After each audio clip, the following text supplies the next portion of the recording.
দলবদলুদের বিশ্বাস করা যায় না, এসআইআর বিরোধী মিছিলে বার্তা তৃণমূল শ্রমিক সংগঠনের। আজ সপ্তগ্রাম বিধানসভার আলীনগর থেকে কয়েক হাজার বাইক নিয়ে মিছিল করে তৃণমূল শ্রমিক সংগঠন আইএনটিটিউসি।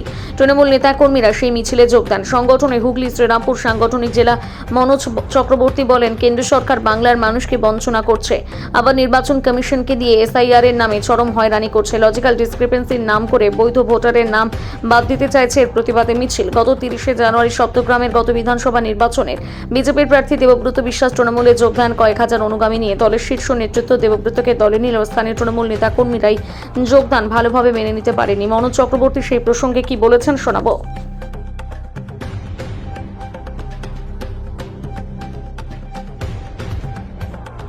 কেন্দ্রীয় সরকার বিজেপি অঙ্গুলি হেলেনে ভারতের নির্বাচন কমিশন 12টা রাজ্যের সঙ্গে পশ্চিমবাংলাতেও এসআইআর করছে, কিন্তু অন্য রাজ্যের সাথে পশ্চিমবাংলাকে মিলিয়ে ফেললে হবে না, কারণ পশ্চিমবাংলা অনেক ভাষাভাষী রাজ্য।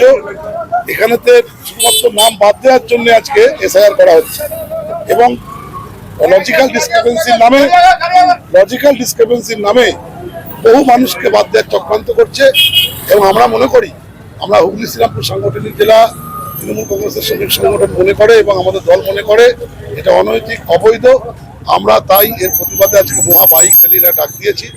আমাদের কলকাতাপুর ব্লকের এখানে আলীনগর থেকে শুরু করে আমরা 5টা পঞ্চায়েত পরিক্রমা করব চট্টগ্রাম বিধানসভার মধ্যে। আমরা মনে করি এই যে মানুষের এত হাজার হাজার মানুষের যে প্রতিবাদ, এই প্রতিবাদ প্রসঙ্গ মুখ্যমন্ত্রী এবং দলনেত্রী মমতা বন্দ্যোপাধ্যায় তিনিও আমাদের সঙ্গে আছেন। তিনি সুপ্রিম কোর্টে নিজে কেস লড়ছেন, সোমবারও হেয়ারিং আছে। আমরা মনে করি বাংলার মানুষ জনগণ এই যুদ্ধে দাঁড়িয়ে এটা আলীনগর মোড় থেকে শুরু করে আমরা সিনেট হয়ে গোসাই মালিপাড়া হয়ে মহানাদ হয়ে আকনা গেছে। আমাদের তো সম্ভাবনা 5,000-এর উপর বাইক আছে, মানে 10,000 লোক। এসআইআর প্রতিবাদ, কেন্দ্রীয় বঞ্চনা ইত্যাদি সমস্ত কিছু মিলিয়ে। সম্প্রতি দেখা গেল এই চট্টগ্রাম বিধানসভাতে একজন বিজেপি ছেড়ে তৃণমূলে যোগ দিয়েছে, আপনাদের দলে যোগ দিয়েছে। এ নিয়ে আপনাদের কি? এ নিয়ে আমাদের কোনো প্রতিক্রিয়া নেই। দল সিদ্ধান্ত নিয়ে যোগ দিয়েছে। তবে আমরা তো জানি কারা কোন ধান্দায় কোন দল করতে গেছে, কোন ধান্দায় কারা দল ছেড়ে বেরিয়ে এসছে। এই দলবদলুদের কোনো ভবিষ্যৎ বা কোনো রকম কোনো বিশ্বাস করা যায় না, সেটাই বলতে পারবো। আমার ট্রেড ইউনিয়নে কেউ না, এটা ট্রেড ইউনিয়নে মিছিল। ট্রেড ইউনিয়ন যারা তারা আছে, অন্যান্য নেতৃত্ব তারা তো সবে এসছে, দেখুক না বাজারটা। দলের অন্যান্য নেতৃত্ব নিশ্চয়ই আছে। আমাদের জেলা সভাপতি থাকার কথা, যদিও অ্যাসেম্বলি আজকে শেষ হচ্ছে। আমার যুব সভানেত্রী আছে, মহিলা সভানেত্রী এখান থেকে সবাই চলে গেছে। আমাদের উপস্থিত ছেলেরা আছে, জেলার যারা দায়িত্বে তারা মোটামুটি সবাই আছে। এসসি ওবিসি সেলের সভাপতি সুনীল মন্ডল আছে, সকলেই প্রায় আছে।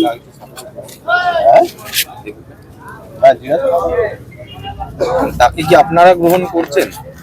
দল গ্রহণ করেছে, গ্রহণ করার কি আছে? তাকে তো শুনুন, এত হাজার হাজার কর্মীদের আবেগ, যারা বিজেপিতে গিয়ে যার বিরুদ্ধে আমরা লড়াই করেছি, যার বিরুদ্ধে হাজার হাজার কর্মীরা লড়াই করেছি, লড়াই করে আমরা তৃণমূল কংগ্রেসের প্রার্থীকে জয়লাভ করেছি।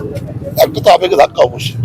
এবং আমরা মনে করি দলের সিদ্ধান্তে যদি দলের লাভ হয়, কাউকে নিয়ে যোগদান করিয়ে পশ্চিমবাংলায় বহু লোক যোগদান করছে, ও তার মধ্যে অন্যতম একজন। এত তো কোনো আলোচনা করা কিছু নেই।